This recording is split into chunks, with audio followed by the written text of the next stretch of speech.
Ilustres amigos do canal, tudo bem? Saíram dados de inflação no Brasil e nos Estados Unidos. Nos dois locais, a inflação subiu. Só que aqui, o mercado olhou com bons olhos uma inflação acima de 5%. Já nos Estados Unidos, a alta não foi boa não. E é sobre isso que nós vamos falar aqui no vídeo de hoje.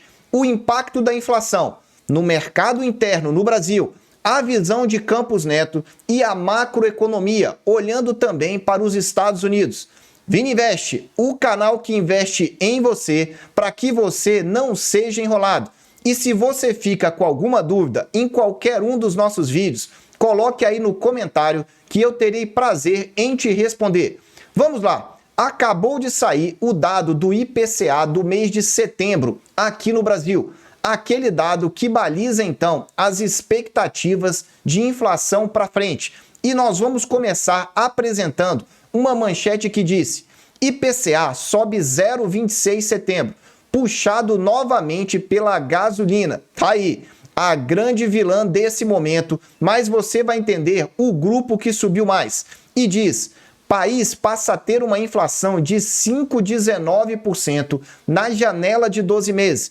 Você já deve estar se perguntando: Vini, 5,19% é motivo para comemoração? Não, motivo nenhum para comemoração baseado nessa manchete. Mas você precisa olhar a notícia com mais profundidade. E uma segunda matéria diz assim: IPCA sobe 0,26 em setembro, aponta IBGE.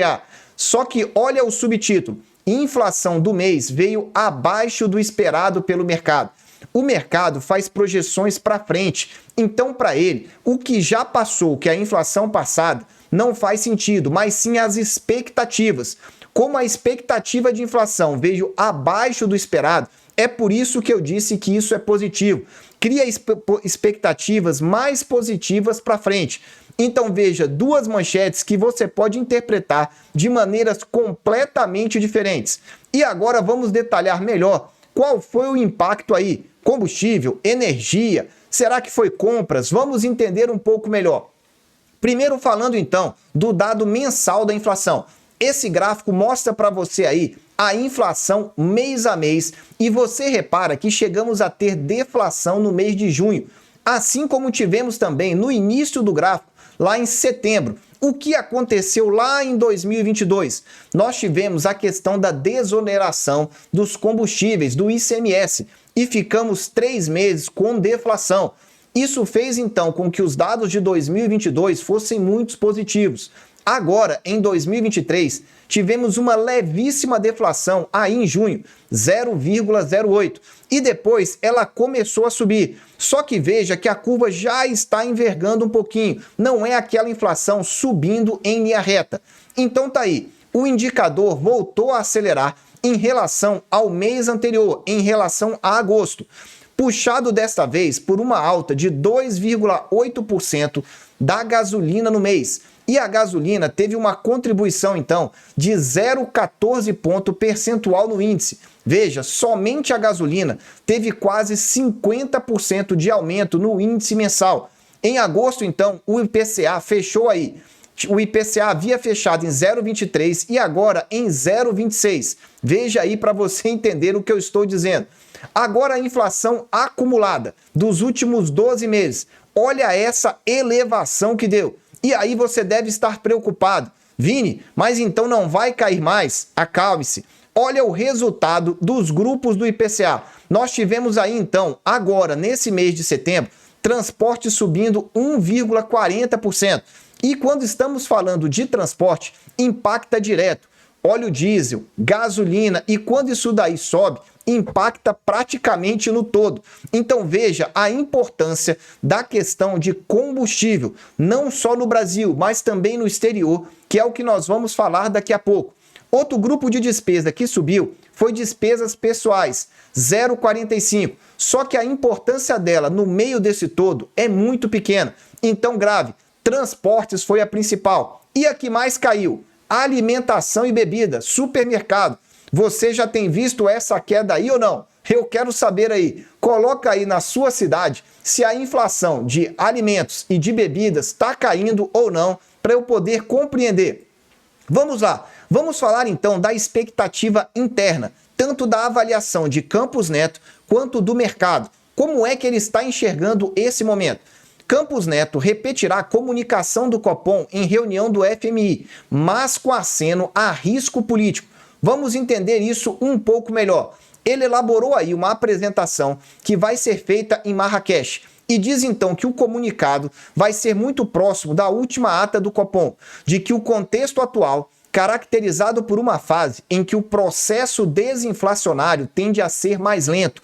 Vou repetir, a desinflação tende a ser mais lento. O que ele está querendo dizer com isso daí é que a taxa Selic não vai poder despencar, senão acontece o segundo item, a desancoragem das expectativas de inflação. Se continuar com essa queda gradativa, ele diz, reancoragem parcial da expectativa de inflação. O que significa isso? Novamente, o mercado olha a inflação para frente, as metas de inflação. Quando ela volta para as metas, o mercado diz que estão ancoradas. As expectativas futuras de inflação estão seguras. Mas não é isso que está acontecendo nesse momento. Olha o boletim Focus aí com a expectativa para 23, 24 e 25. Você verifica, 4,86 é a expectativa para final de 23. Só que o Copom nem considera mais 23. Ele diz que a visão dele é 24 para que você compreenda melhor. Veja que para 2024 a expectativa de inflação é de 3,88. Lembra que eu te falei que está 5,13? Deve fechar então em 2023 em 4,86. É isso que o mercado está esperando. Para 2024 está esperando uma queda. Para 2025 uma queda. Então estamos bem? Mais ou menos. É isso que Campos Neto está dizendo. Por quê? Qual é a meta de inflação? Para 23 é 3,25. Como existe aí um intervalo, o teto é 1,5 para cima, seria 4,75. Como está 4,86, deve ficar acima do teto. Para 2024, a meta é 3%. É isso que o Banco Central vai buscar, só que já está em 3,88. Bem distante, então, dessa meta. Mas está dentro do teto, 4,5. Então já está tentando trazer aí para pelo menos manter dentro do teto. 2045 vai ser igual a 2024. 3% é a meta e 4,5% é o teto. Veja que a expectativa está ainda mais baixa. E ele diz, então, no comunicado, que ele tende, então, a lutar com a inflação no horizonte relevante, que é o ano de 2024 e, em menor grau, 2025. À medida que o tempo avança, 2025 começa a ter maior importância. Por enquanto, 2024 é o foco. Se ele é o foco, a expectativa de 3,88 precisa baixar mais. Logo, não pode derrubar a taxa Selic tão rapidamente, senão desancora as expectativas. Agora você já entendeu o que está acontecendo aqui no Brasil e eu quero falar para você a respeito do mercado internacional.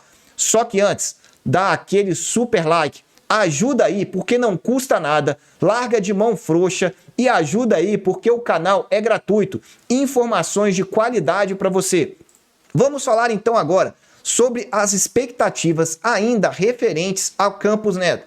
Ele diz ainda que mencionou na apresentação tensões geopolíticas renovadas com possíveis efeitos sobre a inflação, especialmente sobre energia.